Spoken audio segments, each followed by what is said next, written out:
कृषिका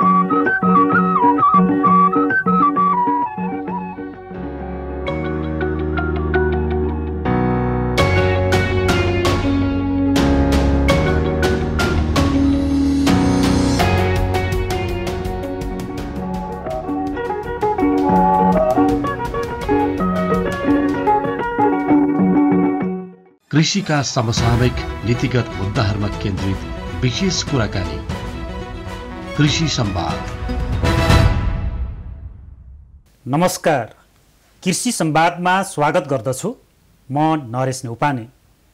आजको कृषि संवादमा हामी नेपालको कृषि क्षेत्रमा प्रविधिको कतिको प्रयोग भइरहेको छ, कृषिमा प्रविधिको प्रयोगका सन्दर्भमा देखिएका चुनौतीहरू के छन्, उद्योग स्थापना गरेर कृषि उद्योगीको रूपमा अर्थात् कृषि उद्यमीहरूले कृषिसँग सम्बन्धित प्रविधिहरूको उपयोग बढाउन सकिरहेका छन् कि छैनन्, कृषिसँग सम्बन्धित टेक्नोलोजीको विकास र विस्तारको अवस्था के छ र यी यावत विषयहरूमा खास गरी टेक्नोलोजी डेभलपमेन्टको विषयमा काम गरिरहेको association of agricultural technology industry Nepal अर्थात् आरटी नेपालले के कस्ता कामहरू गरिरहेको छ लगायतका सन्दर्भमा केन्द्रित रहेर कुराकानी गर्दैछौँ।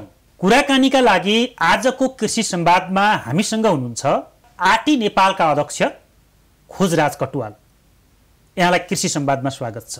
धन्यवाद सर। नेपालको कृषिसँग प्रविधि नजोड्ने हो भने कृषि क्षेत्रको विकास र विस्तार असम्भव छ भन्ने निष्कर्ष निकालेर association of agricultural technology industry Nepal भनेर यहाँले स्थापना गर्नुभएको छ। यो स्थापनाको उद्देश्य र यसको अलिक पृष्ठभूमिबारे बताइदिनुहोस् न।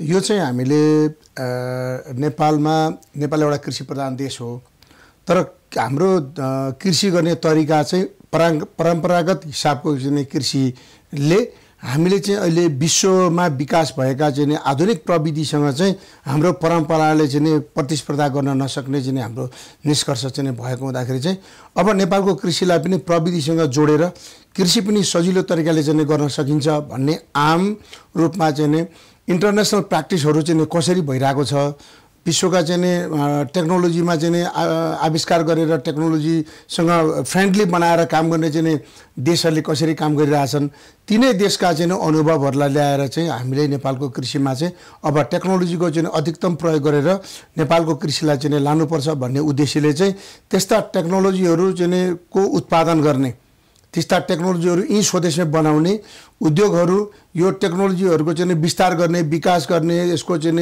एसेम्बल गर्ने हैन, यसको चाहिँ रिसर्च गर्ने, यसको प्रोडक्सन गर्ने, यस्ता चाहिँ केही चाहिँ उद्योगहरू चाहिँ मिलेर चाहिँ यो हाम्रो चाहिँ आरटी नेपाल भन्ने संस्था चाहिँ खडा भएको हो। नेपालमा अहिले चाहिँ कतिको प्रयोग भइरहेको छ प्रविधि कृषि क्षेत्रमा? अब बिस्तारै चाहिँ हामी कसरी अगाडि बढ्नुपर्छ भनेदेखि हाम्रो देशलाई सुहाउँदो, हाम्रो देशको आवश्यकता अनुसारको, हाम्रो किसानको क्यापेसिटी अनुसारको त्यो खालको प्रविधिहरू चाहिँ अब नेपालमै चाहिँ बनाउँदै त्यसलाई चाहिँ आफ्नो देशको चाहिँ वातावरणसँग, आफ्नो देशको किसानको क्यापेसिटीसँग, आवश्यकतासँग चाहिँ जोड्दै ती खालका प्रविधिहरू चाहिँ नेपालमै चाहिँ बनाएर लिएर जाने र डेमो सहितको चाहिँ यदि हामीले चाहिँ त्यो प्रविधि सिकाउन चाहिँ केही वर्षदेखि हामी निन्द्रा लागेका छौँ। आज नेपालमा प्रविधिको प्रयोग गरेर जस्तै थोपा सिँचाइ प्रविधि, ग्रिन हाउस प्रविधि, मल्चिङ प्रविधि लगायतका चाहिँ अन्य विभिन्न चाहिँ सिडमा चाहिँ फर्टिलाइजरमा विभिन्न नयाँ नयाँ टेक्नोलोजीहरू, त्यस्ता स्प्रिङ्कलर चाहिँ प्रविधिहरू, यस्ता खालका चाहिँ कोल्ड स्टोर प्रविधिहरू, यस्ता खालका प्रविधिहरूको चाहिँ प्रयोगले चाहिँ किसानको चाहिँ उत्पादन लागत घटाउन जाने र किसानलाई चाहिँ थोरै समयमा धेरैभन्दा धेरै उत्पादन गर्न सक्ने त्यो एउटा विश्वव्यापी चाहिँ प्रुभ भइसकेको टेक्नोलोजीहरू भएको हुनाले त्यो टेक्नोलोजीसँग चाहिँ हामी किसानलाई चाहिँ जोड्दै जाँदैछौँ। त्यो जोड्ने क्रममा चाहिँ अब सरकारले पनि यो प्रविधि चाहिँ अब नेपालमा चाहिँ आवश्यक छ भन्ने कुराको चाहिँ बुझाइ भइसकेपछि सरकारले पनि ती किसानहरूलाई, ती के अरे कृषिका चाहिँ उद्योगहरूलाई विभिन्न चाहिँ एङ्गलबाट चाहिँ तिनीहरूलाई सपोर्ट गर्ने चाहिँ नीति ल्याएको छ। त्यसले गर्दाखेरि चाहिँ छोटो 10 वर्षको दौरानमा चाहिँ प्रविधिको प्रचार प्रसार र चाहिँ प्रविधिको अधिकतम प्रयोगको चाहिँ एउटा चाहिँ स्टेप चाहिँ हामीले पार गरेका छौँ। तल अब त्यसलाई व्यावसायिक रूपमा चाहिँ के अरे त्यो एउटा चाहिँ प्रविधि मैत्री चाहिँ बनाउनको लागि चाहिँ अलिकति त्यहाँ चाहिँ हामीले जोड्न, अझै तालिम गराउन र त्यो प्रविधिहरू चाहिँ आयात गरेर मात्रै होइन, स्वदेशमै उत्पादन गरेर made in Nepal, making Nepal यस्ता खालका चाहिँ टेक्नोलोजीहरूलाई चाहिँ हामीले बढाउँदै लिएर जान सक्ने हो भनेदेखि चाहिँ नेपालको एग्रिकल्चर चाहिँ मा जो मान्छे जोडिनु भएको छ नि त्यो मान्छेको भविष्य पनि उज्जवल छ, त्यो मान्छे चाहिँ प्रगति पनि गर्न सक्छ। यो हाम्रो चाहिँ बुझाइ भएको भएर हामी यो सेक्टरमा लागेका साथीहरू चाहिँ अहिले सङ्गठित भएर काम गरिरहेको कन्डिसन छ।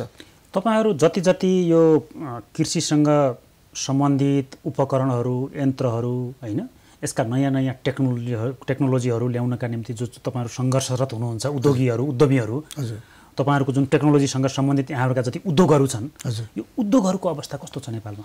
आजभन्दा 15-20 वर्ष अगाडिको चाहिँ मैले चाहिँ थाहा पाउँदाखेरि नेपालका आरन उद्योगहरूले नेपालको कृषि सामग्रीका सबै चाहिँ कम्पोनेन्टहरू चाहिँ उहाँहरूले बनाउनुहुन्थ्यो। तर एउटा देशलाई आवश्यक पर्ने चाहिँ कृषिका चाहिँ सामग्रीहरू, औजारहरू, प्रविधिहरू आयात गरेर चलाउने जुन राज्यले एउटा नीति लियो, त्यो नीतिको कारणले चाहिँ नेपालका आरन उद्योगहरू चाहिँ सबै ध्वस्त जस्तो चाहिँ भए, धराशायी भए।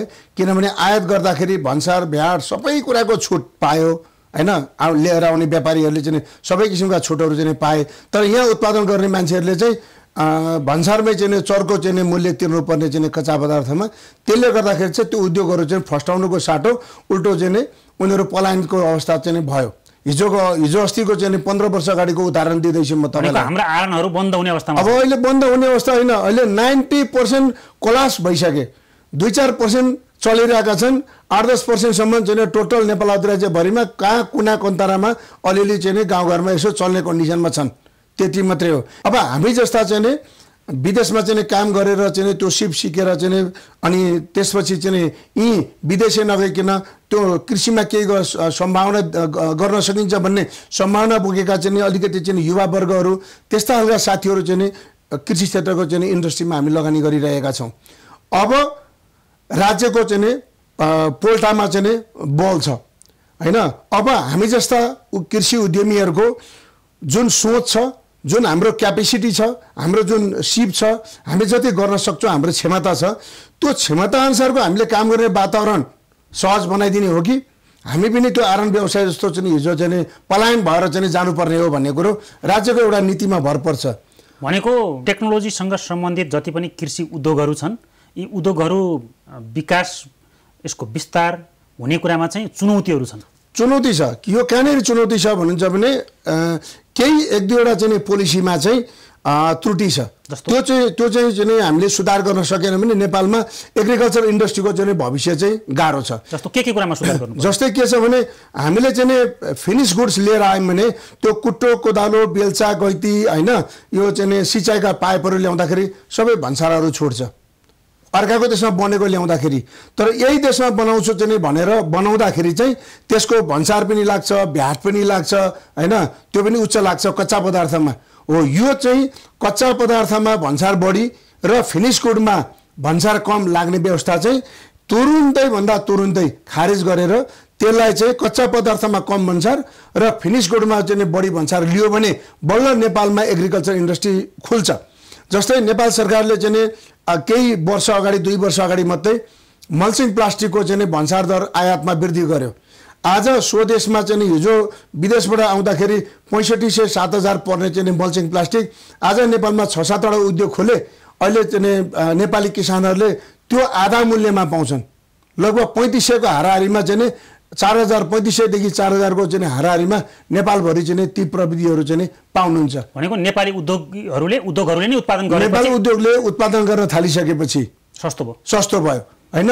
र विदेशबाट आयात गर्नेलाई पनि सरकारले के गरिदियो, अलिकति चाहिँ भन्सार दर महँगो बनाइदियो। स्वदेशमा भटाभट उद्योग खोले।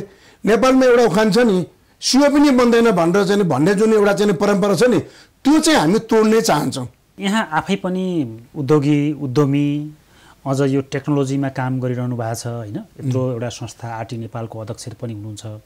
यहाँको उद्योगले चाहिँ उत्पादन गर्ने कृषिसँग सम्बन्धित के उपकरणहरू औजारहरू यन्त्रहरू के छन् अलिकति बताइदिनुहोस् न। यो मेरो आफ्नो चाहिँ नि एनटिएस इन्डस्ट्री चाहिँ चितवन खरेनी 4 मा छ हैन। यो चाहिँ 6 वर्ष अगाडि चाहिँ स्थापना भएको हो।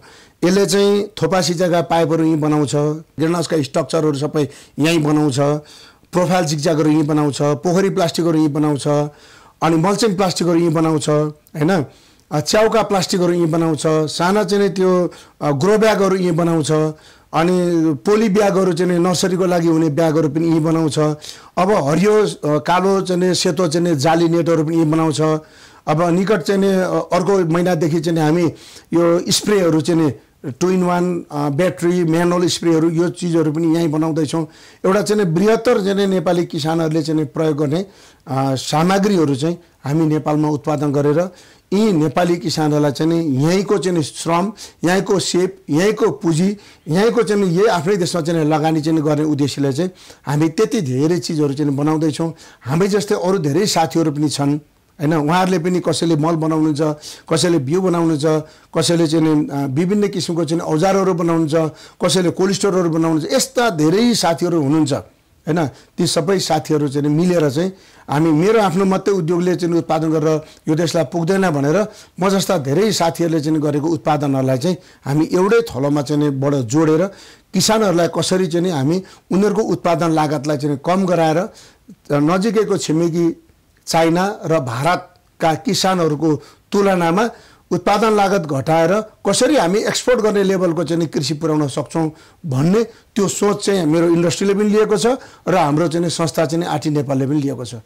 जसरी यहाँहरूले यो कृषिमा टेक्नोलोजीको प्रविधिको जुन काम गरिरहनु भएको छ यसलाई थप विकास र विस्तार गर्न चाहिँ राज्यका तर्फबाट के गरिदिए हुन्थ्यो जस्तो लाग्छ यहाँलाई? राज्यले नेपालमा एग्रिकल्चर इन्डस्ट्रीको बृहत्तर विकास होस् भन्ने चाहने हो भने यो एग्रिकल्चरमा लगानी गरौँ, एग्रिकल्चर इन्डस्ट्रीमा चाहिँ लगानी गरौँ भन्ने वातावरण बनाउने हो भनेदेखि चाहिँ नेपाल सरकारले 2-3वटा कुरामा चाहिँ काम गर्नुपर्छ।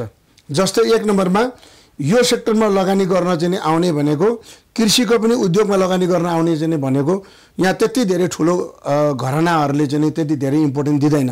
यसमा चाहिँ मिडल लेभलकै चाहिँ मान्छेहरू आउने हो, किसानकै छोराहरू चाहिँ जसले चाहिँ टेक्निकल रूपमा दुःख गरेर चाहिँ टेक्निकल नलेजहरू हासे त्यस्तै मान्छेहरू आउने हो हैन। त्यो भएको हुनाले उनीहरूलाई चाहिँ अलिकति ब्याङ्कको ब्याजमा चाहिँ सहुलियत दिनुपर्छ। अर्को कुरा इलेक्ट्रिसिटीमा केही वर्षको लागि चाहिँ फ्यासिलिटी दिनुपर्छ या त कृषि मिटर दिनुपर्छ र चाहिँ नयाँ उपकरणहरू खरिद गर्नलाई एउटा बिउ पुँजी त्यसको व्यवस्था गर्नुपर्छ र केही समयको लागि कर छुट पनि हामीले चाहिँ ट्याक्स फ्री पनि गर्नुपर्छ। यदि यो 3-4 सेक्टरमा काम गरियो भनेदेखि चाहिँ यो सेक्टरमा अलिकति लगानी चाहिँ थप आउँछ र विदेशमा बसेका चाहिँ तमाम यो सेक्टरमा काम गर्ने चाहिँ एउटा दक्ष भएको एउटा ठुलो जनशक्ति पनि विदेशमा छ। तिनीहरू पनि नेपालमा केही गर्ने अवसर चाहिँ पायो भने उनीहरू पनि फर्किनेवाला छन् र यही काम गरिरहेको साथीहरूलाई पनि के हुन्छ भने ओहो लगानी चाहिँ अलिकति थपेर बढाएर चाहिँ काम गर्नुपर्छ कि क्या भन्ने एउटा वातावरण बन्छ। यसले के फाइदा हुन्छ? त्यो 150वटा चाहिँ उद्योगलाई मात्रै फाइदा हुँदैन। नेपालमा त्यो खालको उद्योग बन्यो अनि भने नेपालमा एउटा रियलमा कृषिको चाहिँ बल्ल चाहिँ कृषि प्रधान देश जस्तो चाहिँ को सुरुवात हुन्छ अनि कृषिका उत्पादनहरू चाहिँ बढ्न थाल्छन्। त्यो उत्पादनहरूलाई चाहिँ हामी पोस्ट हार्भेस्ट गरेर विभिन्न टेक्नोलोजीहरूको प्रयोग गरेर फेरि त्यसलाई अचार बनाउने, केचप बनाउने, सेकेन्डरी प्रोडक्टहरू बनाउने र एक्सपोर्ट गर्ने त्यो लेभलको काम गर्नको लागि चाहिँ जस्तै चाइनामा, इन्डियामा कसरी चाहिँ त्यो एग्रिकल्चर इन्डस्ट्रीलाई चाहिँ उठाएको छ नि माथि, उनीहरूलाई चाहिँ लगानी गर्ने वातावरण बनाएको छ, काम गर्ने वातावरण बनाएको छ। त्यस्तै खालको अलिकति चाहिँ फेसिलिटीहरू चाहिँ देखाएर चाहिँ यो सेक्टरमा लगानी बढाउन सक्यो भनेदेखि चाहिँ नेपाललाई चाहिँ धेरै समय लाग्दैन। छोटो समयमा नेपालले एग्रिकल्चरमा धेरै कुराहरूको एक्सपोर्ट गर्ने चाहिँ विषयमा चाहिँ काम गर्न सक्छ। निकट अब अर्को वर्षबाट चाहिँ हामी अहिले उत्पादनको बहस गर्दैछौँ नि, अब अर्को वर्षबाट चाहिँ हामी विभिन्न चाहिँ प्रविधि टेक्नोलोजीहरू यो देशले उत्पादन गरेको टेक्नोलोजीहरू निर्यातको बहस तपाईँहरूको चाहिँ फेरि पनि अर्को टेलिभिजनमा बस्दाखेरि अर्को चरणमा बस्दाखेरि हामी निर्यातको चरणमा के छ भन्ने कुराको बहस गर्ने खालको हामी त्यो सोच लिएर काम गरिरहेछौँ। हाम्रा कृषकहरूले उत्पादन गर्ने जति पनि कृषि उपजहरू छन् त्यो कृषि उपजहरूले बजार पाइरहेका छैन भनिन्छ। होइन। दुग्ध किसानले दुध पोखिरहनु परेको छ, टमाटर उत्पादन गर्ने किसानले टमाटर चाहिँ बजारमा बाटोमा फालिराखेको हामी देख्छौँ होइन। तपाईँले जो यो नयाँ नयाँ टेक्नोलोजीहरूको चाहिँ उत्पादन गर्नुभएको छ नि, प्रोडक्सन जुन गर्नुभएको छ नि, यसमा किसानको आकर्षण कतिको छ? किसानलाई यो प्रविधि एउटा रक्त सञ्चार हो होइन। त्यो भएको हुनाले यो प्रविधि बिना अब कृषि गर्छु भनेर मात्रै गफ गरेर कृषि हुँदैन। त्यसकारणले हामीले चाहिँ ल्याएका यहाँ नेपालमा उत्पादन गर्न थालेका टेक्नोलोजीहरू भनेको चाहिँ विश्वविख्यात टेक्नोलोजी हुन्, जो संसारमा यति धेरै लोकप्रिय छन् र विश्वभरिका किसानहरूले ती टेक्नोलोजीको प्रयोग गरेर आफ्नो चाहिँ बेनिफिट चाहिँ लुप्त उठाइसकेका टेक्नोलोजीहरूमा हामी त्यहाँ ध्यान केन्द्रित गरिरहेछौँ।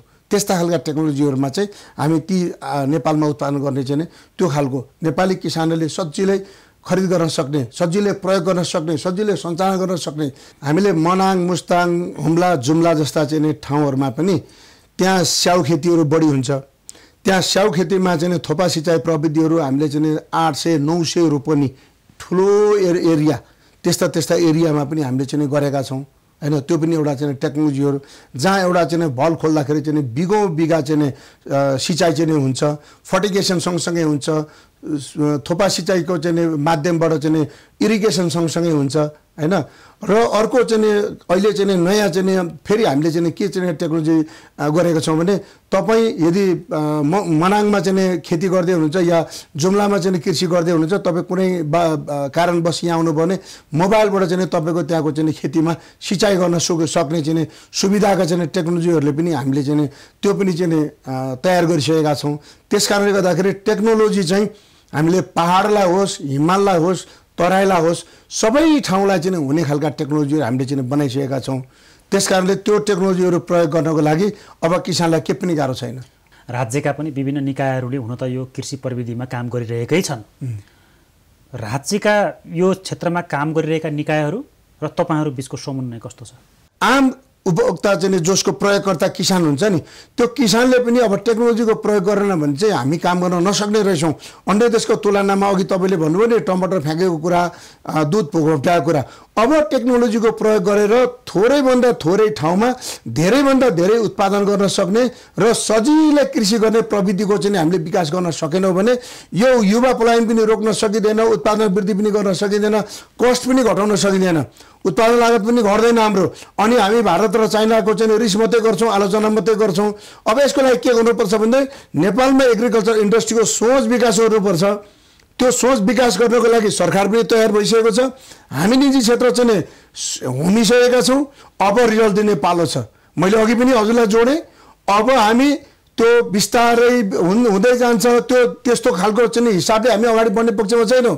नेक्स्ट इयरमा एक्सपोर्ट गर्ने लेभलको अघि जुन मैले भने नि एक्सपोर्ट गर्ने लेभलको चाहिँ हैसियत बनाएर त्यो लेभलको चाहिँ एग्रेसिभ काम गर्ने चाहिँ नतिजाको चाहिँ नजिक छौँ। सरकारले हाम्रो चाहिँ 3-4वटा कुरामा चाहिँ हामीलाई सपोर्ट गरोस्। अर्को वर्षको तपाईँको चाहिँ यो कार्यक्रममा एक्सपोर्टको चाहिँ कति चाहिँ आँकडा चाहिँ हामीले चाहिँ सुरु गऱ्यौँ भनेर बहस गर्न पाइयोस् न, त्यो लेभलको तयारी छ हाम्रो त। हस्, यहाँले अत्यन्त महत्त्वपूर्ण विषयमा कुराकानी गर्नका लागि कृषि संवादलाई समय दिनुभयो, यहाँलाई धेरै धेरै धन्यवाद। हस्, धन्यवाद। आजको कृषि संवादमा हामीसँग हुनुहुन्थ्यो association of agricultural technology industry नेपालका अध्यक्ष एवं एकजना कृषि उद्यमी खोजराज कटुवाल। आजलाई कृषि संवाद यति नै। कार्यक्रमबाट हामी सबैलाई आज्ञा दिनुहोस्। नमस्कार।